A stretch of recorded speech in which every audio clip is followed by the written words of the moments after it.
I just want to say this real fast. This is the only issue I have with God is when you got to wake up at 1 in the morning, 2 in the morning, and I'm talking about like you sleep, you're gone, knocked out, and he's like, "Hey, I gotta tell you something."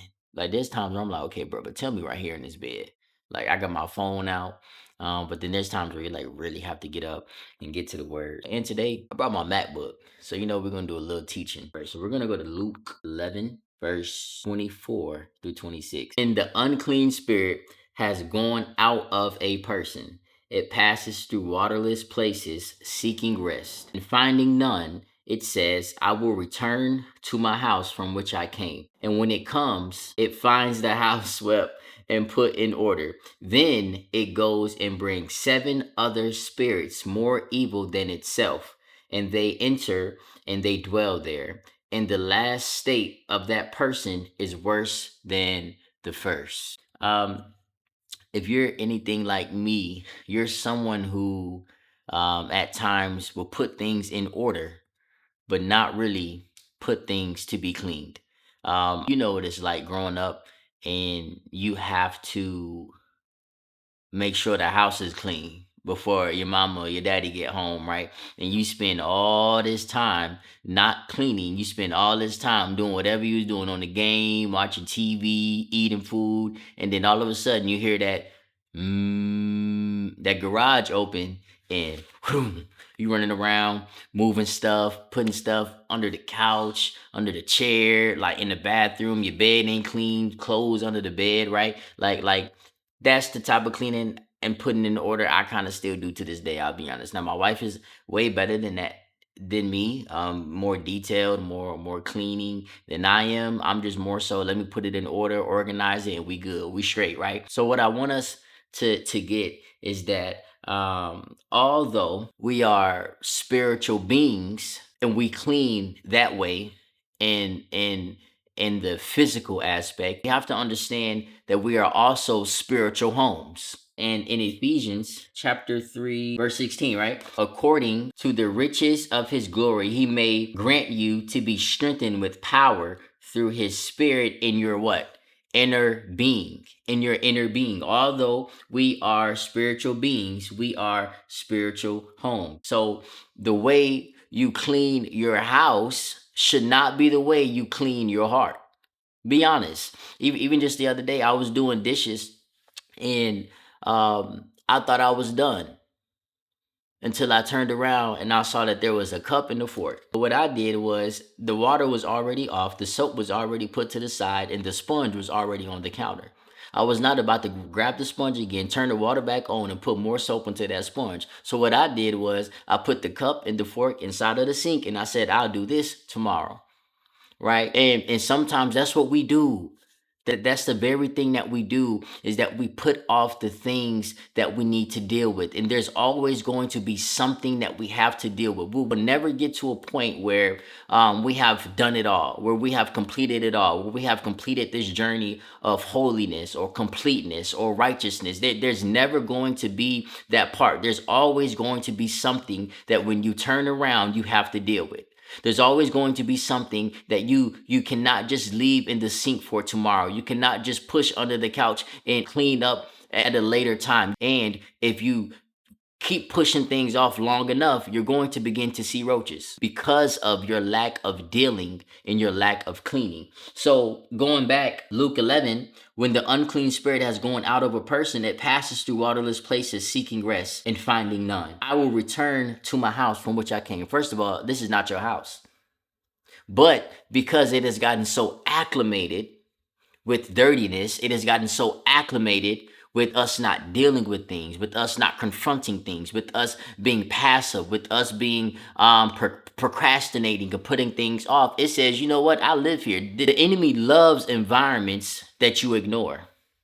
He loves environments that you ignore. And this is the reason why people struggle with deliverance. In verse 24, it says that what? The unclean spirit left, right? Which means there was something that prompted it to leave.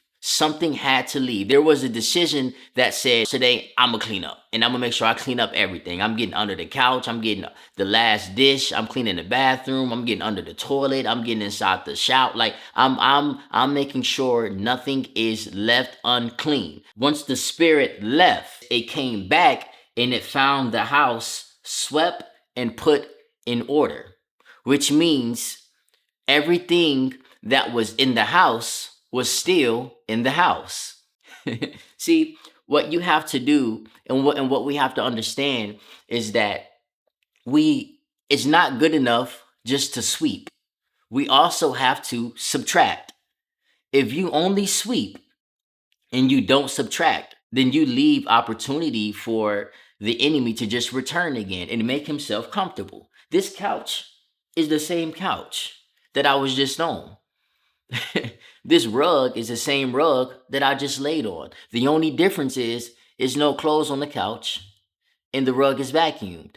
No, no, no, no, no. See, you have to subtract those things. And a lot of us sometimes we just sweep. We go to the altar and we weep.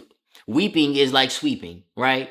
We at the altar weeping. We're in our prayer closet weeping. We're on our floor weeping. We're doing these things, and it's good to do those things. Don't get me wrong. But after you leave the altar, you have to alter some things in your life. And I think that is why, and not even I think, I know that is why some of us struggle with deliverance, because we don't subtract after we sweep. And it's important that you remove those things, but not only remove those things, replace those things. You have to replace what you remove. You have to replace what you remove, and you have to clean the space properly. Clean the space properly and get rid of those things that are occupying space. So, what do you need to remove?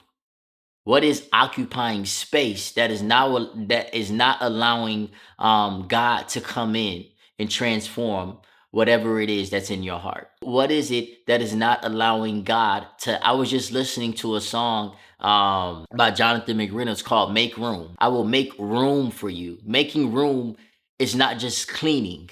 It's moving things out of the way. It's deciding to, that feeling you get when it's like to rearrange, like that's what I'm going to rearrange things so that the Lord can come in and occupy the space. I'm going to move my hurt so that the Lord can occupy his healing. I'm going to remove my trauma so that the Lord can occupy with triumph. There has to be things that we remove so that the Lord can come in and occupy. The reason why the unclean spirit has gone out was because it got swept up. But watch this. It says it came back with 7 more demons, meaning, okay, it's clean, but now I got more room to bring more demons. But if that couch is no longer there, there's nowhere for that enemy to sit. There's nowhere for your trauma to sit. There's no place for your depression to sit. There's no place for your addiction to sit. But what you do is remove the clothes off the couch. I wish I could turn this camera right now. I'm such a hypocrite because there's clothes on my couch. But if I were to remove that couch, there would be no place for those clothes. And a lot of us aren't removing the furniture. We're allowing the furniture to stay. We're allowing the people to stay. We're allowing the excuses to stay. We're allowing whatever it is that is blocking God to stay in our homes. I noticed when I was reading this passage, I don't want us to miss an important fact that they did sweep the house. They did. They tried. They attempted to.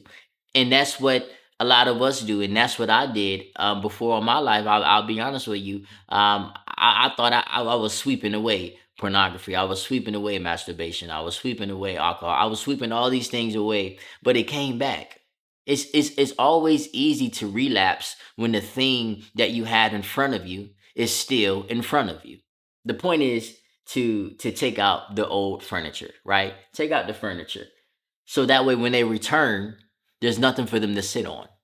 That way when they return, there's nothing for them to place their cup on. There's no table, there's no couch, there's no chair. There's nothing that allows you to be comfortable in my life the way you were before.